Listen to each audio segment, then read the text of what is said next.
Welcome back to another technical deep dive here in the debug zone. Today we're tackling a big question and breaking it down with insights from other users. Hopefully this clears up some misconceptions and helps you get the answer you need. So buckle up, stay a little curious, and let's jump right in.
And that's a wrap.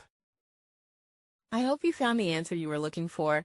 If you did, take a second to hit that subscribe button. It really helps out. And let me know in the comments which solution worked best for you. See you next time in the debug zone.